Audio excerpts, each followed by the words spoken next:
coming back again. Great. We'll have you back anytime. Thank you.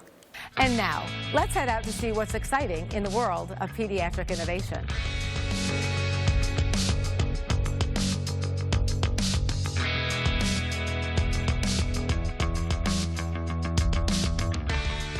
I'm Kristie K, and I'm here on location at the ProMedica Ebeid Children's Hospital. We're talking about pediatric innovations here in our region.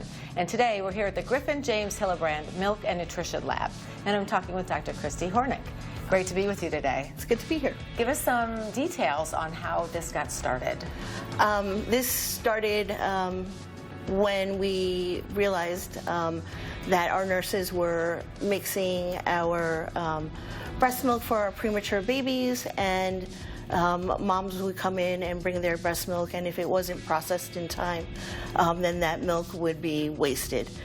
For our extremely preterm babies, an exclusive human milk diet with breast milk provided by moms really increases their chance of survival with decreased adverse events of just being born premature. Mm-hmm. And it is not just for those who are in the NICU, it is also for other moms and babies within the hospital. Correct. So any baby who is sick, who is admitted to the newborn intensive care unit or the pediatric floor or the pediatric intensive care unit, their mother's milk will be processed here to ensure its safety and also that the supply is maintained. And what kind of benefits, results, impact are you seeing as it relates to the moms themselves? From our perspective, it is actually making sure that our most vulnerable patients get the proper nutrition. For our preterm children and our very sick children's, it is treated as medicine that only mom can provide for their baby. So it is precious. And we just ensure that none of that, hopefully not even a drop, will go to waste and will be able to be given to their babies. So Dr. Hornick, tell us how this milk lab is different and more innovative than some of the other ones that we might be finding, whether it's in our region or across the country. Our milk lab is the only, or our hospital currently in the Toledo area is the only one that actually provides human milk with additives made from human milk for our extremely vulnerable babies weighing 1,500 grams or less. Additionally, if babies are failing to grow or they're seeming like they are lacking nutrition, we now have a specific breast milk analyzer, which will allow us to know what components we need to get our babies to thrive. I'm really looking forward to going in and taking a tour of the milk lab and seeing all these things that you're telling us about. Yeah, you can see the care that's being given when we're processing the milk, the sterile environment, how everything's carefully planned out, and Amanda would be happy to show you around. Great, let's go.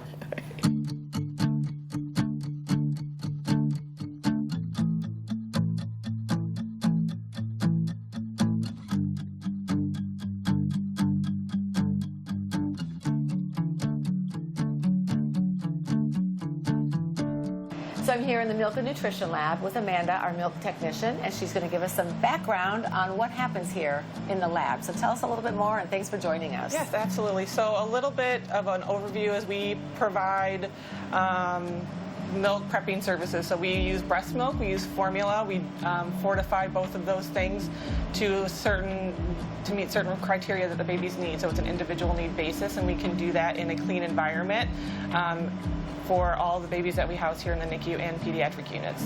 And something that I find really interesting is how you can adapt that per mother and her milk and the baby. Absolutely. So every mom, that pumps breast milk comes in here. We track everything to that mom and that baby. And then you can use whatever formulas or powders to make it specific for that baby's needs. And then they can change it on a day-to-day, a half-day, an hourly basis to adjust for that changing growth and needs for the babies here. And of course the moms love it too because their milk is tracked and it is the healthiest it could be for the baby. Yes. And then also, what do you do once that bottle gets here after the mom has pumped the milk? So when mom has pumped the milk, everything gets labeled with a barcode for that mom to match that baby. So we bring it back and we scan that into our system and log in when it was pumped, how much was pumped, and then it stays accounted for in that inventory system throughout the process. So when we use it, it is then scanned back out to keep an accurate count of what we have and what we're using for moms and babies. Mm-hmm. I like the tracking system too. Yes. So is that a barcode situation? It is. It's a 2D barcode that every label, they print out labels for moms, and those go all on the bottles when mom pumps them. So it's a really nice system for tracking, and it keeps very accurate numbers. So how is this different than before the lab was here? What was happening before, and then when this opened in April of 2023, how has the system, if you will, really changed for the better? So they used to prep bedside. So they'd go in the beds and prep in the rooms with mom's breast milk, maybe a couple of feeds just at the bedside on a countertop in the room, with the can staying in the room and everything being used sometimes between separate babies. So what we did is we took that away from being in the rooms. We prep everything in a clean environment. So we use hoods that we prep underneath, so it flows down to keep anything from entering into that hood space. Keeps everything a lot cleaner. Everything is stored in the clean room once we open it, so that it doesn't get back introduced into anything outside of the lab. What is the process of freezing milk and then thawing milk for the mothers and the babies? So we freeze any overproduction that we're not using that day. We have a lot of freezers. They are stored alphabetically, and with mothers having their own bins for all of their baby's milk. So it goes in frozen, and then if we need to use it the next day, we pull that out and thaw that right before prep. So once milk is thawed, it only has a 24-hour shelf life after that we have to use.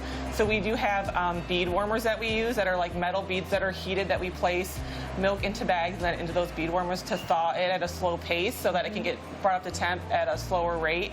And we also use other warmers where we place that in a water bag, so the milk doesn't touch the water, but it's inside a bag where the water is warm to then thaw that milk as well inside of that.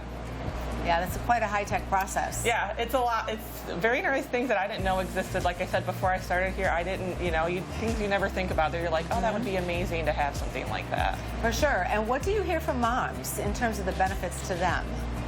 They like knowing that we can track how much milk they're producing. They like knowing what's going into that process and how much of it we're using at a time. So they get to see that benefit of growth with the accuracy that we use in prepping that with powders. And then they get to know what we're using and how we're keeping it here and stored for them properly. What a great pediatric innovation. This milk and nutrition lab is phenomenal. So yeah, absolutely. Thanks for all you do. You're very welcome. Thank you. Next up, we explore a pediatric innovation called the Spider Cage that is helping children with cerebral palsy and beyond.